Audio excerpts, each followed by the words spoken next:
La Santa Biblia de hoy. Sean bienvenidos, queridos hermanos, al compartir de la palabra de Dios, donde escucharemos todos los días los capítulos de todos los libros que contiene la Sagrada Biblia. Hermanitos, hoy escucharemos el capítulo 13 y el capítulo 14 del primer libro de Samuel. Vamos a escuchar, hermanitos, con atención la palabra de Dios. Saúl llegó a ser rey de Israel. Saúl eligió 3,000 hombres de Israel, de los cuales 2,000 estaban con él en Mismax y en los cerros de Betel, y 1,000 con Jonatán en Gibea de Benjamín. En cuanto al resto del pueblo, lo devolvió a sus carpas. Jonatán dio muerte al gobernador filisteo de Gibea, lo que llegó a oídos de los filisteos. Entonces Saúl mandó divulgar por todo el país, a son de trompetas, este bando. Que lo sepan todos los hebreos, todo Israel supo esta noticia. Saúl ha dado muerte al gobernador filisteo, y por esto Israel está en guerra con los filisteos, y el pueblo se reunió junto a Saúl en Gilgal. Los filisteos se reunieron para atacar a Israel con 3,000 carros, 6,000 hombres de a caballo, y un ejército tan numeroso como las arenas del mar. Subieron y acamparon en Mixmax, al este de Bet-Aven. Cuando los israelitas se vieron en peligro, la gente empezó a huir. Unos se escondían en las cavernas, en los subterráneos, entre las rocas. Otros se metían en las criptas o en los pozos. Algunos atravesaron el Jordán y fueron a Gat y Galaad. Saúl estaba todavía en Gilgal, y todo el pueblo temblaba de temor junto a él. Esperó 7 días conforme al plazo que Samuel había fijado. Pero Samuel no llegó a Gilgal, y el ejército empezó a dispersarse. Entonces Saúl dijo: «Prepárame la víctima que debe ser consumida por el fuego y los sacrificios de comunión». Acaba de celebrar el sacrificio como llegó Samuel. Saúl salió a su encuentro para saludarlo, pero Samuel le dijo: «¿Qué has hecho?». Y Saúl respondió: «Yo vi que el ejército se dispersaba y que los filisteos se concentraban en Mixmax y no llegabas. Entonces me dije: justamente me van a atacar los filisteos cuando todavía no he suplicado a Yahvé. En vista de eso, me vi obligado a ofrecer el sacrificio». Samuel dijo a Saúl: «Has obrado como un tonto. Si hubieras cumplido la orden que Yahvé tu Dios te había dado, entonces Yahvé habría asegurado tu reino sobre Israel. Pero ahora tu reino no se mantendrá. Yahvé se ha buscado un hombre a su gusto para hacerlo rey de su pueblo, ya que tú no has cumplido lo que él te había ordenado». Con esto se retiró Samuel. El resto del pueblo que quedaba subió con Saúl a juntarse con los demás combatientes que había en Gibea. Saúl pasó revista a la gente que tenía con él. Había unos 600 hombres. Saúl, su hijo Jonatán y su tropa habían establecido su campamento en Gibea de Benjamín, mientras que los filisteos acampaban en Mismax, y salieron 3 destacamentos de filisteos a devastar los campos. Uno tomó el camino de Ofrá, en la comarca de Saúl. Otro marchó por el camino que va a Bet-Horon, y el tercero que se dirigió hacia el camino de la frontera que domina el valle de Seboín hacia el desierto.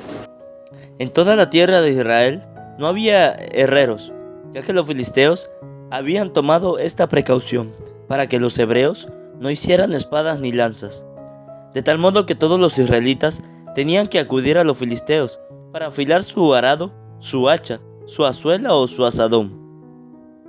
El precio por afilar los arados y hachas eran de 2/3 de siclo, y por las azuelas y azadones de 1/3.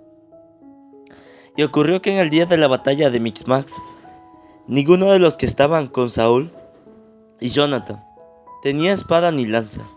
Se encontró, sin embargo, para Saúl y su hijo Jonatán.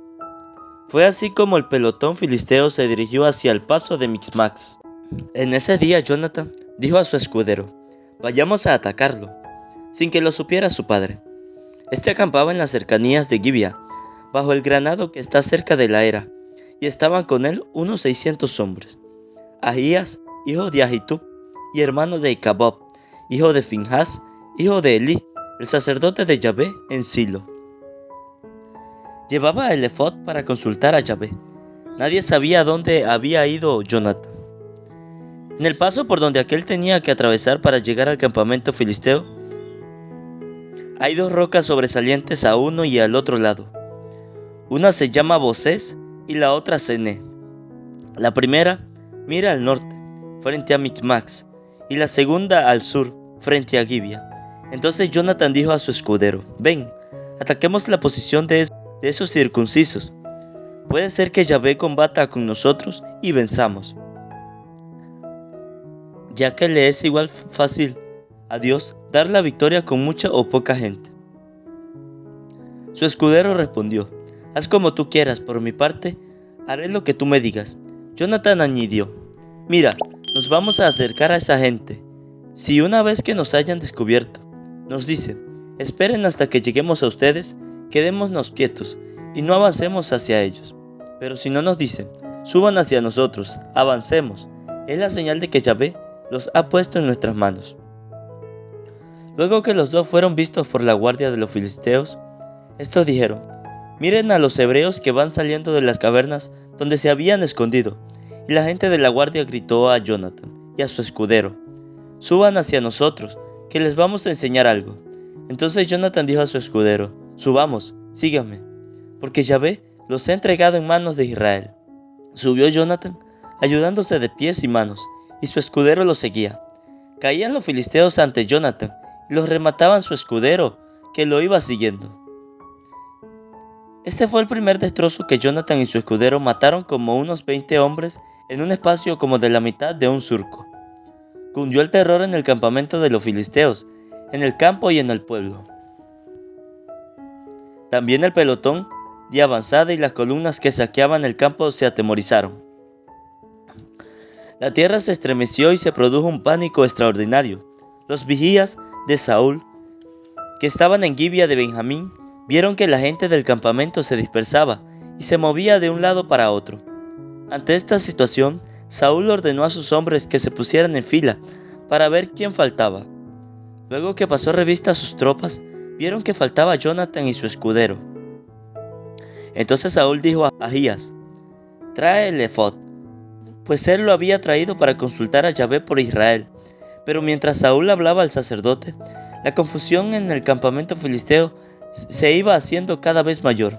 Por eso Saúl dijo a sus tropas y se dirigieron al campo de batalla. Allí vieron que la confusión era total y que unos y otros se herían con sus espadas. Además, los hebreos, que antes estaban al servicio de los filisteos y que habían subido con ellos al campamento, se incorporaron a los israelitas que estaban con Saúl y Jonathan. Todos los israelitas que se habían escondido en la montaña de Efraín, al saber que los filisteos huían, los persiguieron. Este día Yahvé salvó a Israel y el combate se extendió más allá de Bet-Horon. Pero Saúl había hecho este juramento ante el pueblo, lo que fue un gran error de Saúl. Maldito sea el hombre que coma algo antes de la noche, antes que me haya vengado de mis enemigos. Y nadie del pueblo había comido, sino que todos ayunaban. Toda la gente había entrado en un bosque donde había miel, pero a pesar de que la vieron corriendo en el suelo, nadie se atrevió a tomarla, ya que temían el juramento del rey. Jonathan, que no había oído el juramento que su padre pronunció ante el pueblo, alargó la punta del bastón que tenía en la mano, la mojó en un panal de miel y se la llevó a la boca. Sus ojos brillaban al recobrar el vigor. Uno de los que estaban ahí le dijo: tu padre dijo al pueblo, obligándolo como juramento: maldito el hombre que hoy coma algo. Jonathan respondió: mi padre lo ha hecho a perder todo con este juramento. Entonces, si la gente hubiera comido hoy de lo que encontró en el botín de sus enemigos, ¿no hubiera sido mayor la derrota de los filisteos? Sin embargo, fueron acuchillando a los filisteos desde Micmax hasta Ayalón. El pueblo, muy fatigado, se entregó al saqueo. Tomaron ovejas, bueyes y terneros, los degollaron sobre el suelo y comieron encima de la sangre. Avisaron a Saúl: el pueblo está pecando contra Yahvé al comer al lado de la sangre. Saúl dijo: ustedes son unos traidores, traigan rodeando hasta aquí una piedra grande. Y agregó: repártanse entre el pueblo y díganles que cada uno traiga su buey o su carnero, degüéllenlo sobre esta piedra y coman, así no pecarán contra Yahvé por comer encima de la sangre. Aquella noche, pues, cada uno trajo lo que tenía de botín, y lo degollaron allí. Saúl levantó un altar a Yahvé a aquel lugar, siendo este el primero que le erigió.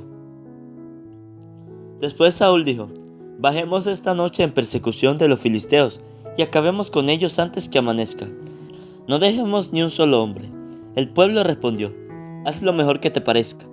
Pero el sacerdote dijo: acerquémonos antes a consultar a Dios. Y así consultó a Dios: ¿bajo para perseguir a los filisteos? ¿Los entregarás en las manos de Israel? Pero Yahvé no le dio respuestas en aquel día. Entonces dijo Saúl: acérquense aquí todos los jefes del pueblo, averigüen en qué consistió el pecado de hoy. Por la vida que Yahvé salvó a Israel, que aunque se trate de mi hijo Jonathan, no lo perdonaré y morirá. Ninguno del pueblo se atrevió a responderle. Dijo a todo Israel: pónganse a un lado, y mi hijo Jonathan conmigo nos pondremos al otro. El pueblo le contestó: haz lo que mejor te parezca. Entonces dijo Saúl: Yahvé, Dios de Israel, ¿por qué no nos respondes hoy a tu siervo? Si el pecado es mío o de mi hijo Jonathan, demuéstralo. Fueron señalados Saúl y Jonathan, quedando libre el pueblo. Saúl dijo: echen suerte entre mi hijo Jonathan y yo, y aquel que señale Yahvé morirá.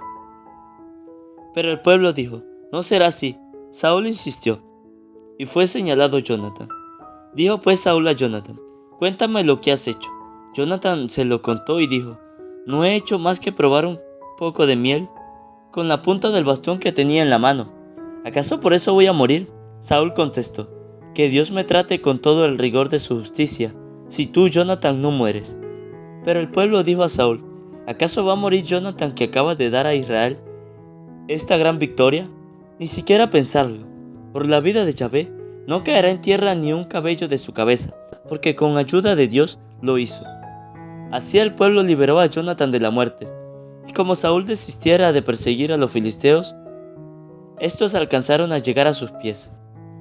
Cuando Saúl se sintió seguro en el trono de Israel, comenzó a combatir con todos los enemigos que tenía a la redonda, con Moab, los amonitas, Edom, Bet-Rehob, los reyes de Sobá y los filisteos, y en cualquier parte que peleaba resultaba vencedor. Hizo grandes hazañas, venció a los amalecitas y libró a Israel de los que los saqueaban. Los hijos de Saúl fueron Jonathan, Isbi y Melquisuá. Sus hijas eran Merob, la mayor, y Micol, la menor. La esposa de Saúl se llamaba Ahinoam, hija de Ahimás. El jefe de su ejército se llamaba Abner, hijo de Ner, tío de Saúl. Quis, padre de Saúl, y Ner, padre de Abner, eran hijos de Abiel. Durante toda la vida de Saúl hubo una guerra muy dura contra los filisteos.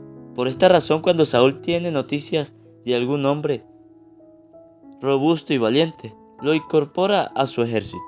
Palabra de Dios, te alabamos, Señor. Invocamos, hermanitos, la presencia del Espíritu Santo sobre nuestras vidas. Pidámosle al Espíritu Santo quien haga de nuestros corazones una tierra fértil, donde va a ser sembrado esa semilla de esa palabra. Digan conmigo: Espíritu Santo, desciende en nuestras vidas e ilumina nuestros corazones con tu luz, con tu sabiduría, con tu amor, para poder entender tu palabra, no como palabra terrenal, sino como palabra divina, que se hace realidad con tu poder y que actúa en nosotros los creyentes. Amén. Un saludo, hermanitos, para cada uno de ustedes, los que nos siguen a través de este canal, Santa Biblia de hoy. Bendigo y alabo a Dios por este nuevo día, por este nuevo compartir de la palabra de Dios. Hoy la palabra de Dios, hermanitos, nos habla de que Saúl nunca pensó dejar a su pueblo. Nunca pensó en decir: no, yo me voy a dejar a mi pueblo, no. Estuvo ahí siempre atento, en las guerras, en todo. Luchó durante muchos años para rechazar aquellas incursiones que los filisteos querían inculcar en el pueblo de Israel. Qué bonito sería que ustedes y yo, nosotros, seamos como Saúl. Que luchemos por nuestra iglesia católica. Que luchemos por nuestra iglesia católica de los protestantes, de aquellas personas del mundo que quieran dañar nuestra iglesia. Saúl nunca se cansó, ni tampoco pensó de dejar su pueblo. Nosotros tampoco, hermanitos, debemos hoy pensar en dejar nuestra iglesia católica por algún problema, por alguna circunstancia, no. Porque muchas personas por un problema se alejan de la iglesia, o por el sacerdote. Cuando se va, se aleja, porque dice, no, a mí me gustaba el otro sacerdote. Esas son pocas personas de poca fe. Pero nosotros, hermanitos, que somos firmes en nuestra fe, debemos seguir luchando por nuestro pueblo, que es la iglesia católica. Porque para Dios sería bonito que ustedes y yo seamos como Saúl, que luchemos por nuestra iglesia. Porque hoy día en este mundo, el mundo está tirándole duro a la iglesia católica. Busca las 1001 maneras para atacar a la iglesia católica. Y nosotros, como fieles, debemos luchar contra eso. Porque es nuestra iglesia, es nuestra casa y es la salvación de nosotros. No tengamos miedo, porque con nosotros va a estar Dios ahí. Saúl nunca tuvo el miedo, porque Dios estaba con él siempre, y siempre salía vencedor. ¿Y por qué nosotros entonces no podemos hacer lo mismo? ¿Qué tenía Saúl que no tuviéramos nosotros? Nada, porque lo que él tenía lo tenemos nosotros, y eso es Dios. Él tenía a Dios en su corazón, nosotros también tenemos a Dios en nuestro corazón. Lo único que nos falta es tener un poco más de fe. Es lo único que nos diferencia. Tal vez nos diferencia. Pero del resto, Saúl no tenía más nada que nosotros no tengamos. Así que hoy la palabra de Dios nos invita, hermanitos, a que ustedes y yo salgamos defendiendo nuestra iglesia. Porque es lo que Dios quiere, que nosotros como feligreses no dejemos que el mundo destruya nuestra iglesia, destruya nuestra única salvación. Que esta palabra, hermanitos, nos haga comprender que ustedes y yo, Dios hoy nos llama a que seamos como Saúl, a luchar por nuestra iglesia, a luchar por nuestros derechos como iglesia católica. Que esta palabra hoy, hermanitos, ilumine nuestros corazones. Amén. Antes de terminar, que no se les olvide suscribirse, darle a la campanita, para que así les llegue un video nuevo, un capítulo nuevo de la palabra de Dios. Que no se les olvide regalarme un buen like y que compartan a sus familiares, a sus amigos, para que también se vuelvan misioneros de la palabra de Dios. Y si quieren comentar, en la parte de abajo está la caja de comentarios para que dejen su opinión. Dios les bendiga, Dios les acompañe.